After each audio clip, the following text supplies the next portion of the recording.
അന്തരിച്ച പീരുമേട് MLA വാഴൂർ സോമന് വിട നൽകി നാട്. വൈകിട്ട് 4 മണിയോടെ ഇടുക്കി പഴയ പാമ്പനാർ SK അനന്തൻ സ്മൃതി മണ്ഡപത്തിൽ ഔദ്യോഗിക ബഹുമതികളോടെയായിരുന്നു സംസ്കാരം.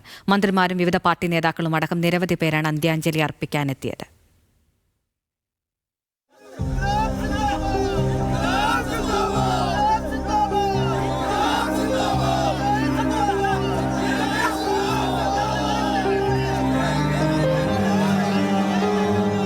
വാഴൂർ സോമൻ ആഗ്രഹിച്ചതുപോലെ പഴയ പാമ്പനാർ SK അനന്തൻ സ്മൃതി മണ്ഡപത്തിൽ തന്നെയാണ് അദ്ദേഹത്തിന്റെ അന്ത്യവിശ്രമം. ഔദ്യോഗിക ബഹുമതികളോടെയായിരുന്നു സംസ്കാരം. തോട്ടം തൊഴിലാളി മേഖലയിലെ കരുത്തുറ്റ നേതാവിനെ അവസാനമായി ഒരു നോക്ക് കാണാൻ തൊഴിലാളികൾ അടക്കമുള്ളവർ ഒഴുകിയെത്തി.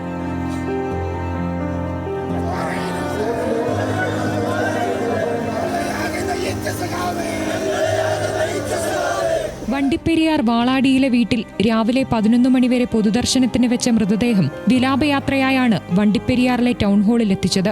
CPI സംസ്ഥാന സെക്രട്ടറി ബിനോയ് വിശ്വം, മന്ത്രിമാരായ K Rajan, Roshy Augustine, P Prasad, J Chinchurani, deputy speaker Chittayam Gopakumar, MM Mani MLA, Dean Kuriakose MP അടക്കമുള്ളവർ അന്തിമോപചാരം അർപ്പിച്ചു. ഒരു ജനപ്രതിനിധി, ഒരു കമ്മ്യൂണിസ്റ്റ് ഒപ്പം നടന്ന് മരിക്കുക എന്നൊക്കെ പ്രയോഗങ്ങളിൽ മാത്രം അനുഭവിച്ചിട്ടുള്ളൊരു കാര്യം അതുപോലെ നടക്കുകയാണ്.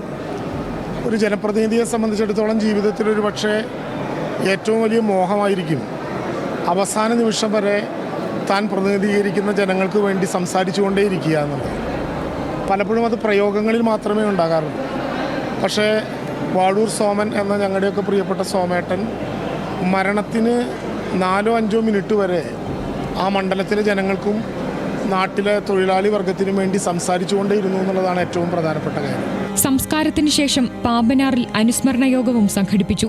ഇന്നലെയാണ് റവന്യൂ അസംബ്ലിയിൽ സംസാരിക്കുന്നതിനിടെ വാഴൂർ സോമൻ കുഴഞ്ഞു വീണത്. പ്രാഥമിക ശുശ്രൂഷ നൽകി സ്വകാര്യ ആശുപത്രിയിൽ എത്തിച്ചെങ്കിലും മരണം സംഭവിക്കുകയായിരുന്നു. ന്യൂസ് മലയാളം, ഇടുക്കി.